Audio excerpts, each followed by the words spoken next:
No, At least sort out the basic issues first of all. They can begin to talk about his issues are not. I'll tell you what happened. I won't keep. What will happen? Like people go to high court, to affidavits, and voila, they're at the right age. Yeah, that used to happen actually. I did it. Unfortunately, my parents did it when I wanted to enter Ife. So I have two birth certificates now. Sorry, I have a birth certificate and the paper that says I am a year older than I am or 2 years older than I am. Smooth 98.1 Love Music, Love Life. This is the Smooth Breakfast. My name is Ayokunmi Kekireko. On a Tuesday morning, time to take you into the world of the papers. Take a look at what's going on in the headlines in the dailies across Nigeria. This is Freshly Pressed.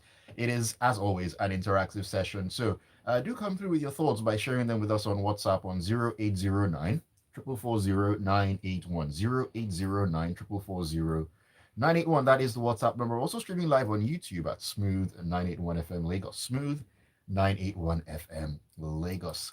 Join us on the ride. Good morning to you too, Cisco Delgado. Excited to hear my voice this morning. I assume, or I presume. Great to have you on with us. All right, so I'm not going to be doing this alone by any stretch of the imagination. Got my analyst in with me in the studio this morning. Chibuzor is right here. How are you doing today? Truly, how am I doing? I'm hopeful. that's the only way I can describe how I'm doing. It's another day, it's another morning. We are hopeful for better things. We are hopeful for better things. I mean, hope is something that we need to hold on tight to. It keeps us going every single day. I mean, despite how difficult things might be, that hope is what gets us up in the morning to say, you know what? Yesterday was one kind, but just keep going, just do it at the end of the day. But anyways, let's pick things up with our first paper. We're taking a look at a headline in the Punch, and it's talking about President Tinubu appointing new security heads. Now, President Bola Tinubu has appointed Ambassador Mohammed as the new Director General of the National Intelligence Agency and Adiola Ajayi as the new Director General of the Department of State Service. Now, this was made known by Special Advisor to the President on Media and Publicity, Ajuri Ngalale, in a statement on Monday. Now, this is following the resignation of the previous heads of the two agencies. I mean, she was the NIA head. We heard about that one, and then we then heard that the head of the DSS as well had also resigned. So two new appointments made there, and of course, we all know our issues when it comes to security or insecurity in the country, intelligence, and so on. Do we have an intelligence problem, an intelligence gathering problem, or an intelligence application problem, as it were? I mean, we have two new heads here. They had their work cut off for them. So it's easier looking outside inwards and saying we have issues with actually gathering intelligence, but these agencies have proven time over time that when they need to get running, they can actually get running. So when you need to look at intelligence in terms of people who are sponsoring protests or funding protests, they are quick on their feet. They are quick to get. When it gets to things that seem to directly impact on individuals within government, intelligence is quickly out there, and they are quick on their feet. Apprehending the guys who are responsible, freezing bank accounts and stuff. And that's a sarcastic meme. But in reality, like I said, it's easier speaking from outside looking inwards. For a lot of Nigerians, and a lot of Nigerians will have issues with how these agencies have been functioning in last years and how impactful they have been on their lives, given Nigeria's current security situation. When you look at two heads of two of your major agencies resigning back to back, well, I know yesterday was the NIA issue was covered a bit, where there was talk about some outstanding court case, but I think that was mentioned. But when in any crime, when you see the backs of two major intelligence agencies resigning back to back, there's always, did they resign or were they asked to resign? Those questions will always come up. But it's quite interesting because if they were asked to resign, and I'm going to go to that point, is that the National Security Advisor is still sitting on his seat. So right. We see how it plays out, because the truth is, at the end of the day, what we need is, apart from having these individual agencies, one of the things that has affected a lot of intelligence agencies across borders actually that coordination, and that's where I believe that this government actually have appointed the National Security Advisor to actually coordinate the efforts of these various agencies and get them to work in tandem and help us to solve our long-standing security issues in the country. So I am hoping that we would see a bit of a move with the new appointments. Um, Nigerians are hoping largely that we see a easing of our security issues, because I think while some of us have sat down in la la la and are hoping that things have eased off in the last 1 2 weeks, especially last week, we've been giving rude awakenings or reminders that, see, we are right in the middle of this thing. And Mm. unfortunately, our security issues are not just when a lot of the kidnapping and brigandry started, a lot of us felt it was something in the one corner of the country, was only people being picked up. Right now, it has a bigger impact. It's having an impact on our food security, which is affecting every single one of us in the country. And obviously, if we are not producing food, we are spending money where we shouldn't be spending by either giving waivers for importation, which we'll see down in one of the other stories, or the government is actually spending money trying to fill a gap in the short supply of food. So security is essential if we need to open up this country and make it a 1 trillion economy like the government wants it to be, or this current government claims that they want it to be at a specific year. We need to be able to assure that security is guaranteed. Investors can come in, tourists, if you want to, if we are serious about tourism, can come, because Nigeria is a beautiful country Mm. if you get Mm. everything right. So security, everything will be based on security if we can sort it out. So I'm just hoping that these moves or these appointments or new appointments will be a step in the right direction. But time will tell, really. Time will tell. Time definitely will tell. Oh, talking about the $1 trillion economy, that's by 2030. Very lofty aspirations that we have as Nigerians. 6 years to actually get there. And I remember in the 90s, Vision 2020, it seemed like such a long way away. And then 2020 came around and we began to ask ourselves questions again. So let's see if that actually will come to play by the year 2030, the $1 trillion economy. But definitely, security is one very, very important part that needs to be dealt with, because without that, we're going to be running in circles at the end of the day. But anyways, let's move on to our next story here. We're taking this from the Guardian, and this is alluding to what you said, Chibuzor, about food waivers and so on and so forth. Now, Olam Agri and the National Association of Nigerian Traders, that's NANTS, have expressed skepticism over the food import waiver policy by the federal government to tackle the current food crisis in the country. Now they stressed the need for the government to take into consideration that the importation process from the country of origin takes about 3 to 4 months, and by the time the food hits the sea, the 150-day waiver window may have elapsed. Now, this is being brought to the fore right now, and it begs the question that before this policy was actually put into place, where all the relevant stakeholders actually consulted and their brains picked and all that, because from what is being said now, that 150-day waiver window may not do what it's supposed to do. So so these two parties, Olam Greek, who are one of the largest importers of rice, one of the largest players in the industry for rice, for corn and wheat, and obviously you have our traders, traders. So they're buying and selling these products, importing these products when they can. Have come out and said basically, you know what, basically that this current the current policy, that are basically pitfalls or holes in this current policy.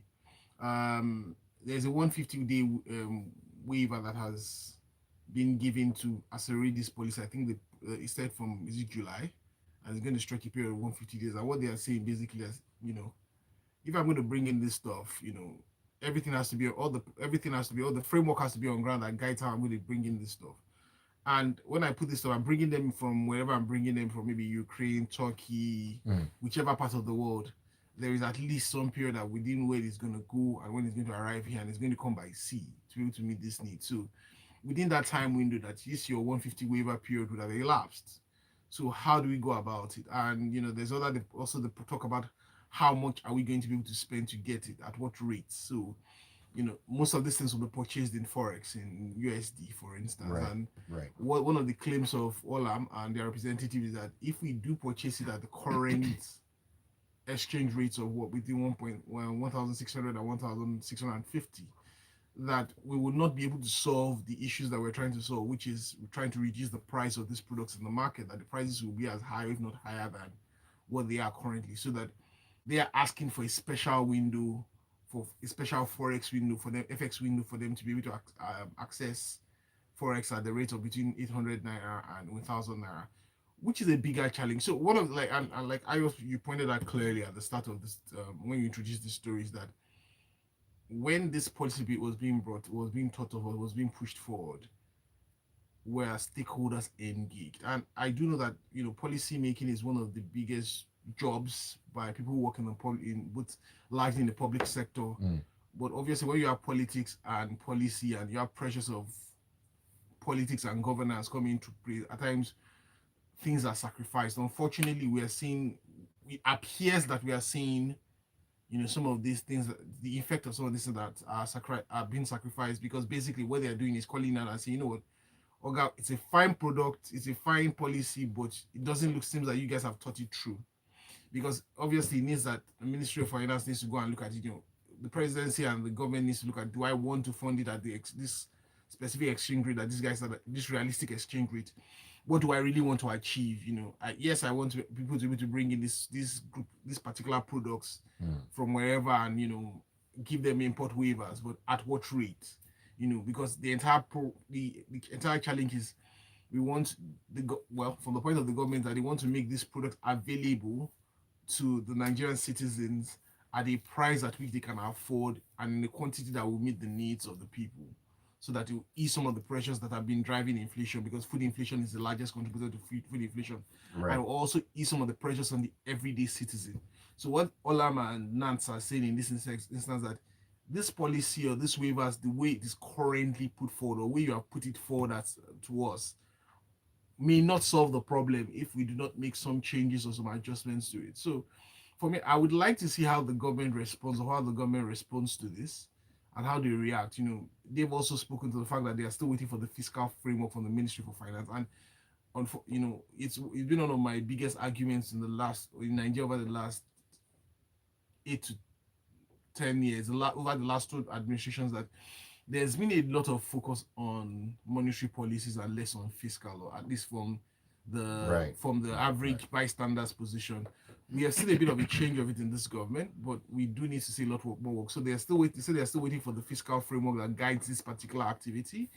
We're hoping that would come out. We're also hoping that the government looks at some of these concerns that have been raised, and either responds to them or adjusts to sort it out. So let's see how this plays out also. Let's see how this plays out also. I mean, it is going to be very, very, should I say, disheartening if all parties that are involved in this particular policy are not going to be able to come to a reasonable agreement to actually make it work, because as has been said, it's a reasonable policy, it's a good one, at least in the short term, as it were. But if it can't be implemented properly, then what exactly is the point? Let's take some thoughts on WhatsApp. Cisco Delgado says, let's watch and see what the new security chiefs will do. Yes, it's a watch and wait sort of situation. If the security challenges in the country will actually change, because they are really, really at the head, right? Especially in the last couple of weeks, as Chibuzor said, a reminder of what we've been facing in the last number of years. Barrister Dan Okuda says, I commend President Tinubu for replacing the intelligence chiefs. The new chiefs should get cracking immediately and tame this insecurity threatening to consume all of us. It really is a serious situation. Ajayi Oloniloa says, it's interesting to hear this unusual news that these two powerful security officials actually resigned from their positions. In any case, both agencies have failed in their mandates to tackle the security issues plaguing the country. I mean, interesting thoughts there from Ajayi. I mean, talking about, I mean, not one but two actually resigning. Yeah, that's the point I try to make. It's like thunder striking twice. I mean, Lightning striking twice at the same spot. I mean, when it comes to official dreading in Nigeria, it doesn't even strike once to start with. Most of the time, anyway. It rarely happens. It rarely ever happens. All right, let's pick up on the papers and head over to the Guardian, talking about education right now. And let me see here. Okay, talking about education. This is greeting the minister of education, Tahir Maman, talking about students not being able to write the school leaving examination, SSC, and UTME exams until they attain the age of 18. Now, this has been met with a lot of backlash. I remember, Chibuzor, that a couple of weeks ago or months ago, there was this talk about pegging the age to write UTME at 18, and then there was reaction to that, and then a minister said, okay, you know what, for this year we shall leave it the way it is, but from next year we're going to implement the age of 18 as the minimum age to actually write this particular exam. Now, SSC exams, that's the work SSC exams, have also been added to the mix, and minister has said that until students attain the age of 18, they will also not be able to write that particular exam. Now, I know that this is going to raise a lot of dust, as it already has. ASU is talking, NUT, Nigerian Union of Teachers, are talking. I think the Association of Parent Teachers are also talking and saying they will sue, and so on and so forth. Is this what we need right now when it comes to basic education? So, Minister Tahir has been on the has been okay. I know he was also covered yesterday. So one of the things that I think he spent a good part of last week, and he spent a lot of time in recent times trying to drum up the successes of his ministry and the achievements. I think he claimed that when they got into office, there were 20 million out of school children, and they were able to put 4 million out of school children back into school.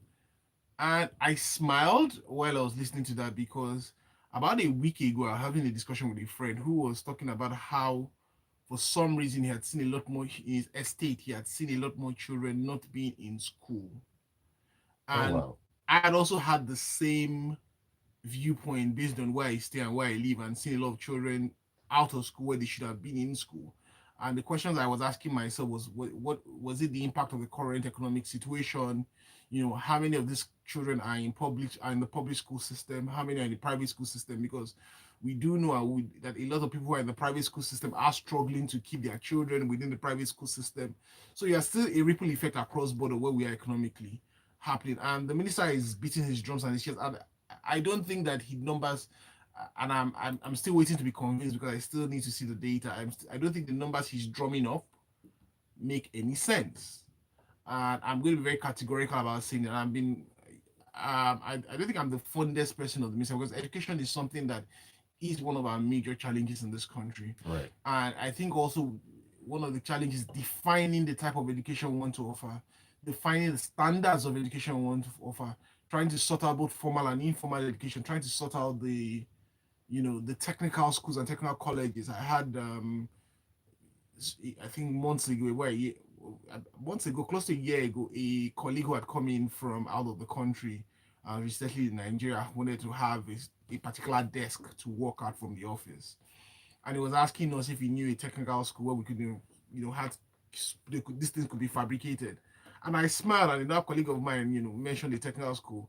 And I smiled, and I told him that, guy, if you go to that technical school that you're pointing out, which my colleague had attended some 15 to 20 years ago, that place is That's a overgrown while with ago. grasses. And he went there over that weekend to have a checkup, and there was no activity there. And when we look at, we keep talking about how the universities are struggling to keep up with the number of people coming through universities, but the technical colleges are not there. We have 63-4, which is beautiful on paper, which means that people who have a compulsory primary educational system, 6 years of it, have 3 years of junior secondary, and at senior secondary level, 3 years, it's not compulsory they go to the 3 years. They can choose to go into a more technical school. But where are the Mm. technical schools today? Where are the technical colleges today? We can count them on our fingers. What has been done to change that situation? You're looking at the federal government schools or the unity schools. How many people are going to unity schools today that's a secondary level school level? It's only those who, a lot of people who go to unity schools, and I will be very blunt about it, are largely doing that because maybe it's accessible to them in terms of financing and structure. And, when they look at it and say, if I can't afford to pay for anything more than this, at least it guarantees me some particular level of education. But what are the levels or standards of education? Is the education system today, as designed in Nigeria, preparing us for 2030, where we have that trillion economy? Because if you are looking at the policy of the trillion economy, a lot of things tie back to it. Can we maintain a trillion economy? Do we have the resource and manpower to maintain it within Nigeria? Do we have the mass resource? You know, how we go in that direction, because a lot of these countries who are going and building economies that are larger because they have large manpower issues. I have people in industries who say that the issue is not lack of jobs, but lack of the manpower. And a lot of people look at Right, it from right, outside and say right. we have a black population. Our population does not make a difference if they don't have the skills. We have 200 million people, only 10 million people can buy on the economic side, but how many people can actually fill some of those jobs?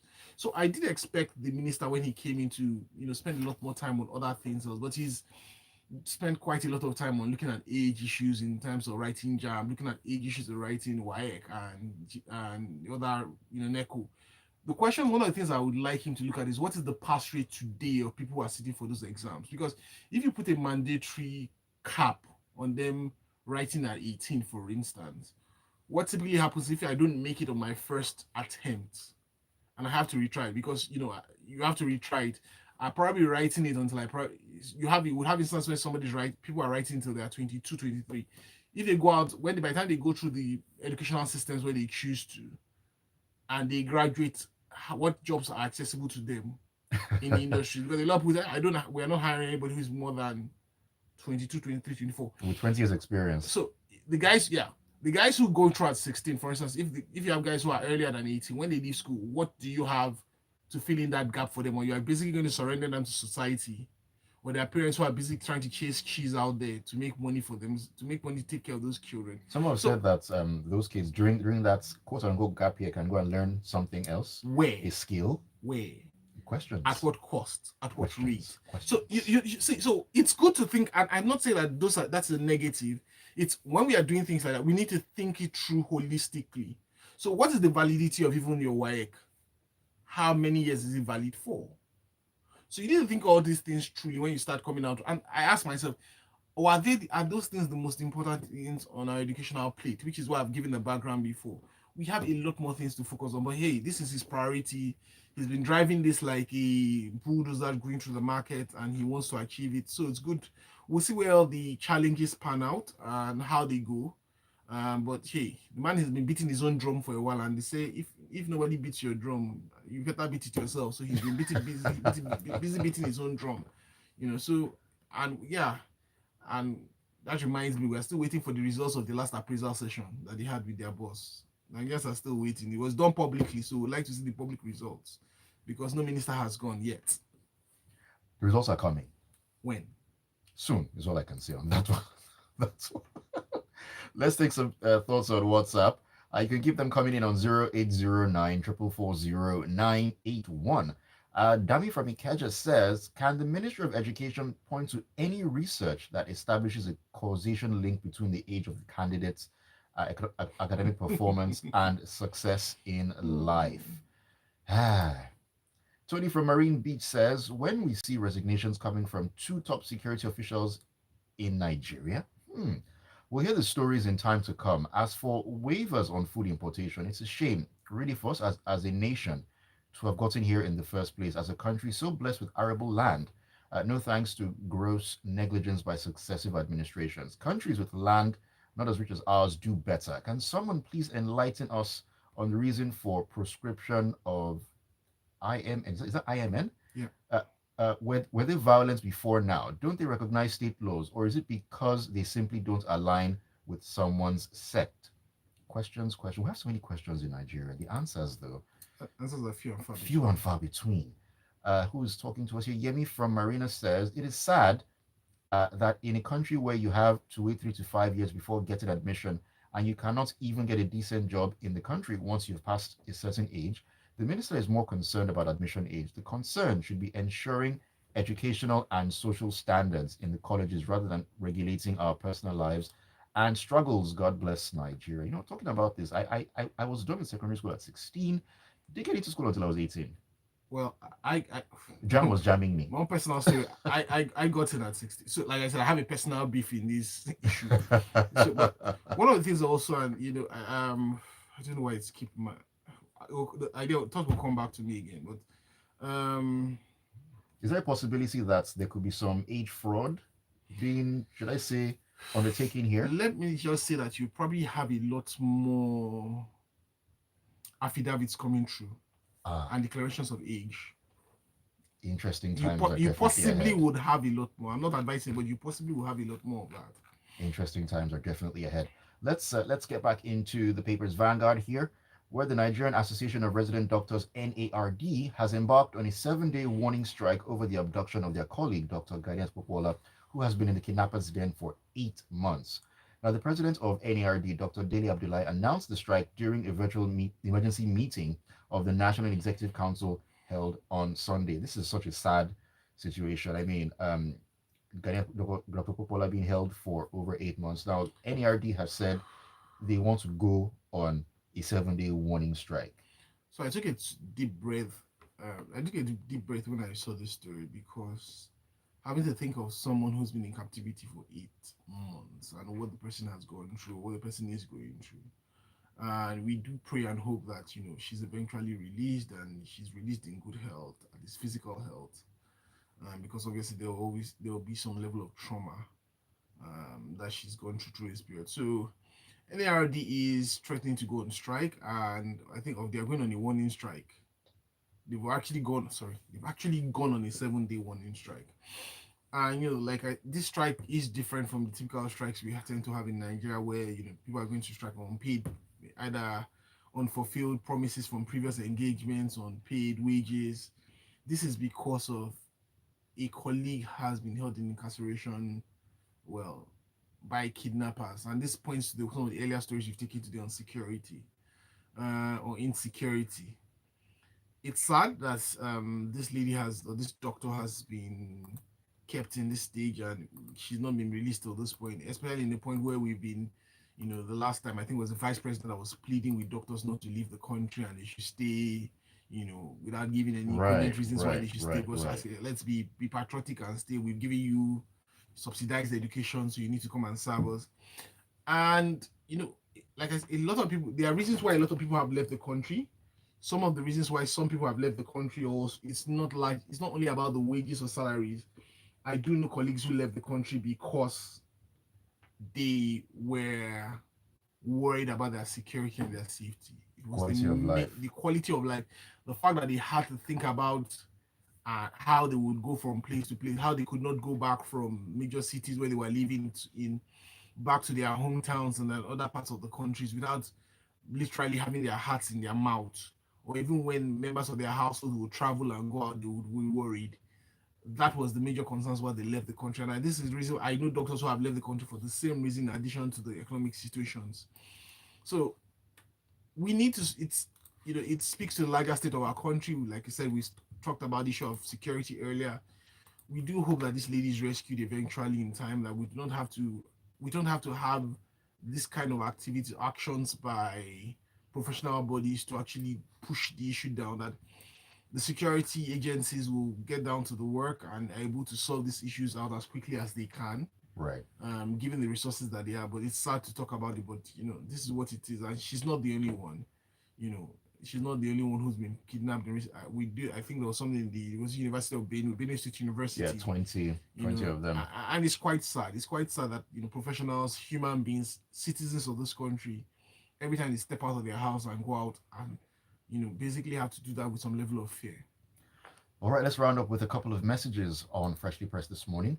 Tonya from Lagos Metropolis says, why are you guys surprised at the complex process and interaction of food importation, lead time, forex rates, and duty waivers, all within a critical time to sort out a food crisis in Nigeria, is now showing that it hasn't been thought through properly? Hey, benefit of the doubt. We are hopeful. You guys have too much faith in the system that you are in. Hey, all we have is faith and hope. 20 Faith and hope. has loaded his gun and started shooting this morning. This says there's a deliberate attempt to completely destroy the educational system in Nigeria. It should be clear to everyone to see right now.